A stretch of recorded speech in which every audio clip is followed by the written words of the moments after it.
இல்லக விளக்கது இருள் கெடுப்பது, சொல்லக விளக்கது சோதி உள்ளது, பல்லக விளக்கது வளரும் காண்பது, நல்லக விளக்கது நமச்சிவாயமே. ஸ்ரீ குபேரன் டிவி நேயர்களுக்கு இனிய வணக்கங்கள். வணக்கம். தனுசு ராசி நண்பர்களே, 8ஆம் தேதியிலேருந்து 14ஆம் தேதி வரைக்கும் இந்த சைக்கிள் ஆஃப் சதய நட்சத்திரத்திலிருந்து ரோகிணி வரைக்கும் சந்திரன் போகிறார். ரோகிணியிலே உச்சம் பெற போகிறார். கடகராசிக்குள்ளே குரு உச்சம் பெற்றிருக்கிறார் அஷ்டமத்தில். இதில் உங்கள் ராசிக்கு என்ன பலன் அப்படின்னு பார்க்கும்போது, உங்கள் ராசியை புத பகவான் பார்த்து கொண்டிருக்கிறார். புதன் 7ஆம் இடத்திலிருந்து பார்ப்பதனாலே கலத்திர யோகம் அப்படின்னு உண்டு. நல்ல ஒரு வீட்டில் அமைதியாக இருக்கும், நிம்மதி கிடைக்கும், லாபம் உண்டு. 2ஆம் இடம் என்கிற தன வாக்குஸ்தானத்தில் குருவின் பார்வையும் சுக்கிரனின் பார்வையும் இருக்கிறதுனாலே பொருள் வரவுக்கான வாய்ப்புகளும் லக்ஷ்மி கடாட்சமும் உண்டு. அதனால் நல்லதொரு வருமான வளர்ச்சிகளை காணலாம். 3ஆம் இடமான முயற்சி ஸ்தானத்திலே ராகு பகவான் இருப்பதும் லாபத்தை கொடுப்பதனாலே இந்த வாரம் நல்ல சமிருத்தியாக பண வரவுக்கு வாய்ப்புகள் உண்டு. 4ஆம் இடமான மண் மனை வாகன யோகம் என்கிற இடத்திலே சனி பகவான் அமர குருவினால் பார்க்கப்படுவதனாலே நல்லதொரு விஷயங்களை கரெக்டாக கம்யூனிகேட் பண்ணி பாராட்டை பெறக்கூடிய சூழ்நிலையும், சுகமான சுமூகமான செய்திகளும் உங்களை சேரக்கூடிய வாய்ப்புகளும், பயணங்கள் அனுகூலமாக இருக்கக்கூடிய சூழ்நிலையும் உங்களுக்கு உண்டு. 5ஆம் இடம் என்கிற ஆரோக்கியத்தை, சுபிட்சத்தை, யுக்தியை கொடுக்கக்கூடிய இடத்துல செவ்வாய் ஆட்சியில் உட்கார்ந்துருக்கிறார். இந்த செவ்வாய் ஆட்சியில் அமர்ந்ததுனால குழந்தைகள் விஷயத்தில் கொஞ்சம் எக்ஸ்ட்ராவாக கொஞ்சம் கேரோடு இருந்துக்கிடுங்க. 6ஆம் இடம் என்கிற சத்ருஸ்தானத்தில் சூரிய பகவான் இருக்கிறாரு. 12ஆம் இடமான விரயஸ்தானத்தை பார்க்க போகிறாரு. 6ஆம் இடத்துல சூரியன் இருந்தால் தன லாபத்தை கொடுப்பார். கொடுத்த பணம் திரும்பி வரும். வெளிநாட்டு வர்த்தக தொடர்பினால் இருக்கக்கூடிய லாபங்கள் உண்டு. வெளிநாட்டு யோகம் உண்டு.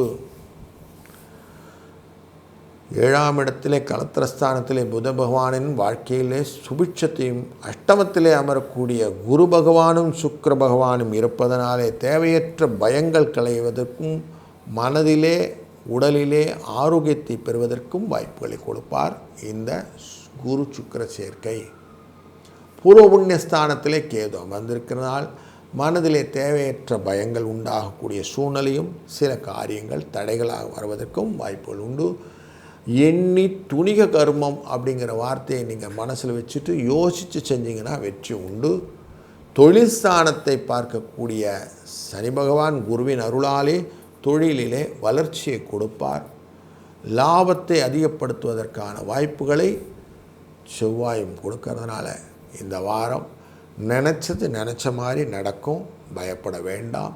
2, 3 என்ற அதிர்ஷ்ட எண்ணும் துணை நிற்கும். இந்த வாரத்திலே 8ஆம் தேதியிலேருந்து 14ஆம் தேதி வரைக்குள்ள காலகட்டங்களில் 8ஆம் தேதி அன்னைக்கு காலாஷ்டமி, 11ஆம் தேதி அன்னைக்கு ஜீவவார ஏகாதசி, 12ஆம் தேதி அன்னைக்கு பிரதோஷம், 14ஆம் தேதி சர்வ அமாவாசை. இந்த 4 நாளுமே ரொம்ப முக்கியமான நாள். காலாஷ்டமி எதுக்கு? என்னுடைய கஷ்டங்கள் எல்லாம் நிவர்த்தி ஆக வேண்டும்.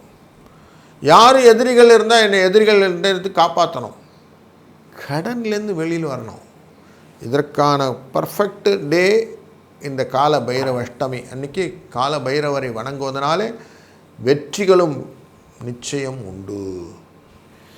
11ஆம் தேதி ஜீவ வார ஏகாதசி. அப்படின்னா ஆத்ம சுத்தி, மனதிலே நல்ல தெம்பாக இருக்கலாம். புண்ணியங்களை சம்பாதித்து கொள்வதற்கான வழிகளை இந்த ஜீவவார ஏகாதசி விரதம் இருப்பதனாலே நமக்கு பெற்றுக்கொள்ளலாம்.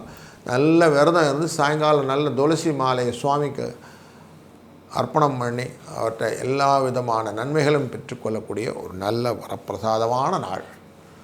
மறுநாள் 12ஆம் தேதி அன்று பிரதோஷம்.